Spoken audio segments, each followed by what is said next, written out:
Hello everyone and welcome back to the Great Book of Grudges. My name is Nathan and we're back with another Total War Warhammer video. There's been a lot of speculation regarding Total War Warhammer 3 and the changes that it can bring into the series. We're all expecting a lot, for example changes to the Warriors of Chaos, a siege rework and so much more. Yet, as time progresses, I find myself looking back to one specific thing. That of course is Norska, the race pack that nobody really wants to talk about.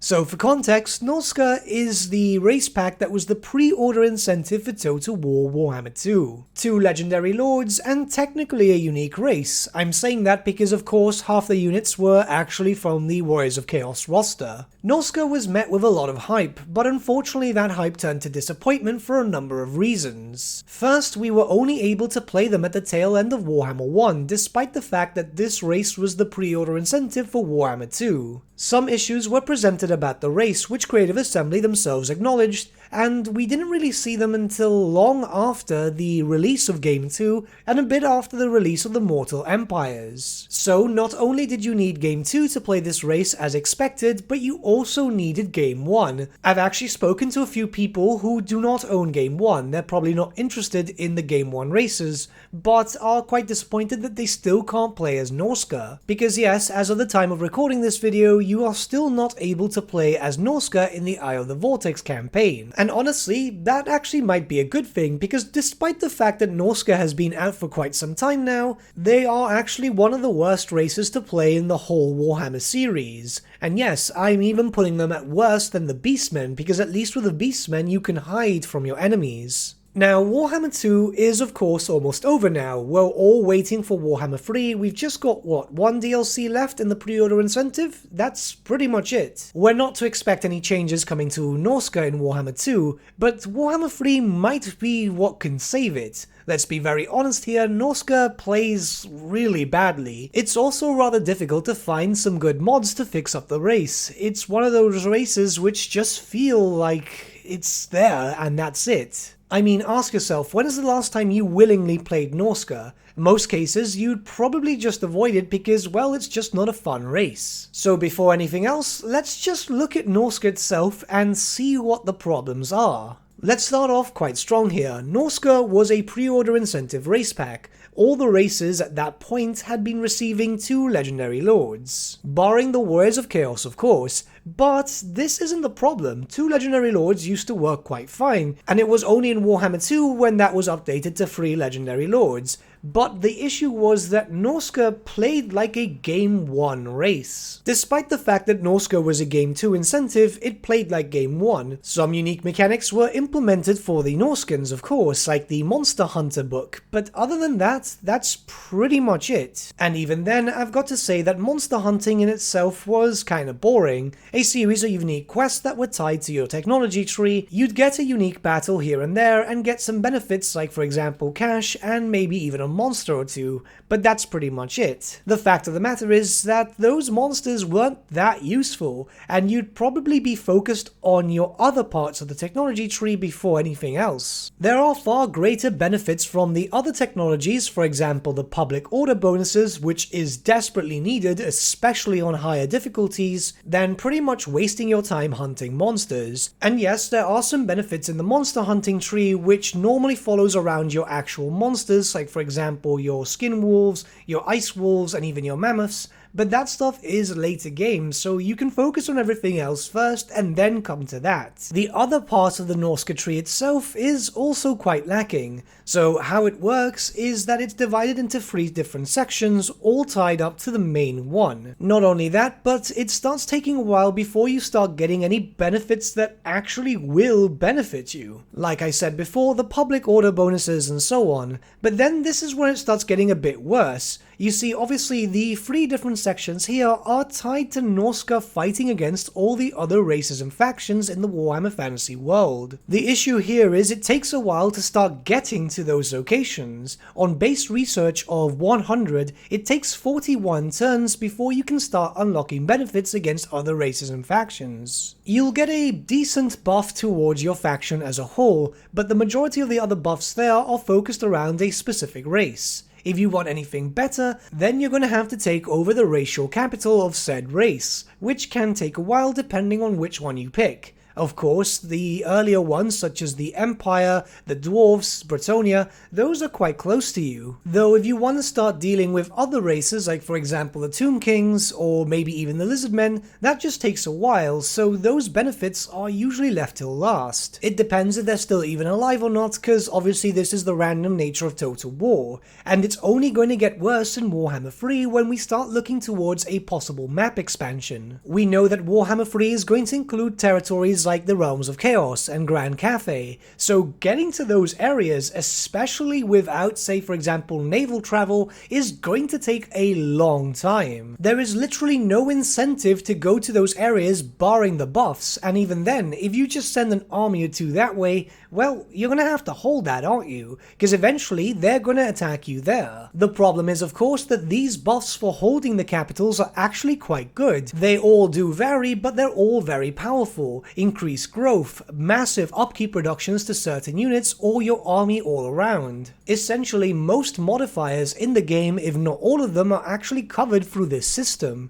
and it's gonna take a while in Game 3 to actually be able to do this. More so than not, most people usually quit their campaigns before that. Of course, another issue with Norska is Confinement. So how it works with this race is that you're able to conquer all of Norska without any problems. However, if you then want to expand, which doesn't take long to start doing as conquering Norska normally takes around 20 to 30 turns, you're then stuck with only being able to capture port cities or the racial capital of any of the races in Warhammer Fantasy, which is fine for Warhammer 2 as there is a decent amount of ports. However, we're very much expecting that Warhammer 3 will focus around the far east and the far north of the Warhammer Fantasy world, which means that there aren't that many ports. So what's going to happen here? Norska will have no incentive to go to those areas, meaning that if you do decide to play as Norska, what's the actual point of going to Cathay? What's the actual point of going further up north? Let's also keep in mind that you're not going to be spreading your armies too much here, as of course, since you have no access to walls in Norska or any of your other locations,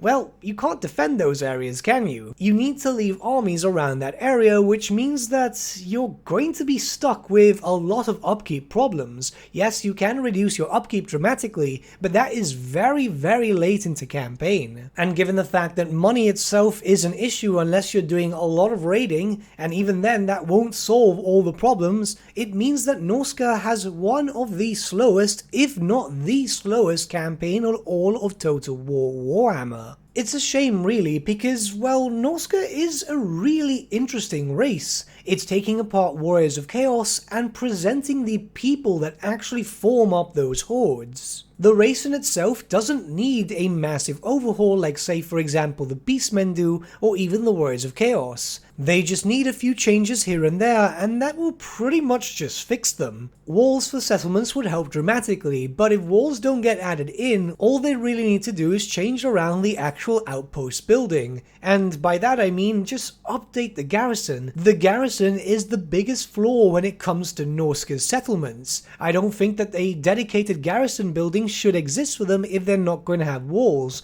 In fact, what should happen is that any building that you build within your territories should work towards a unified garrison for that province. Or just the various buildings in one specific settlement, just focusing up on building up the garrison there too. So say even if you go for a economic building, which granted is needed very early on, then you could get some extra units as a garrison unit there, as obviously, especially since it's getting harder and harder to play as Norska, you've got issues with Rakaf attacking you, the Imperials, Frot can turn around and attack you. So many different races around that area will instantly try to attack you because you will be the weakest one. And lastly, all that's really needed if they want to keep with the whole you have to build up in Norska and take very limited settlements in other locations, Well, then why not just make them pseudo-hordes? The horde function itself is not very well liked when looking towards the beastmen or the warriors of chaos, but pseudo-hordes for the vampire coast are actually quite good,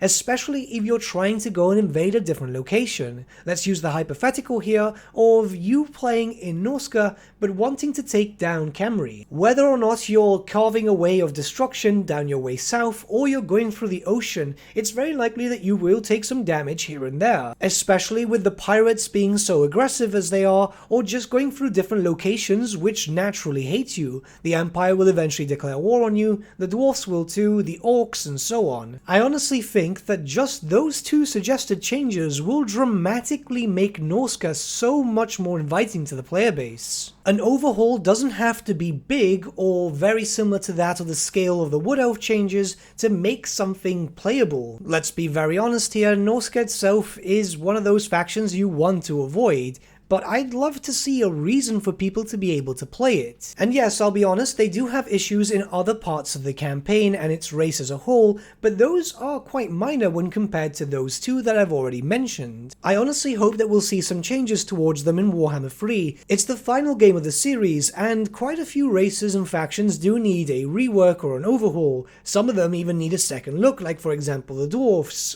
But let's not get into that, as I believe I've been ranting on for a lot. But how would you see Norska being reworked, or do you just think that at this point we can just ignore them until the end of the series and just not see them being updated? Let me know your thoughts in the comments below, and let's start a bit of a discussion. This is a pretty longish rant video, I do apologize for that, but it's one of those races which I feel just never get any love. And honestly, it just worries me that if this is the case for the pre-order incentive for Game 2, and by the way, the Warriors of Chaos were the pre-order incentive for Game 1, well, does that mean that the pre-order incentive for Game 3 is going to be kinda crap? It's just a genuine concern of mine. Maybe I'm just thinking too much about this. But with that, my friends, we've come to the end of our video. Thank you so much for watching. If you did enjoy the video, might I suggest giving the video a like, or even subscribing to the channel, as it really does help us out.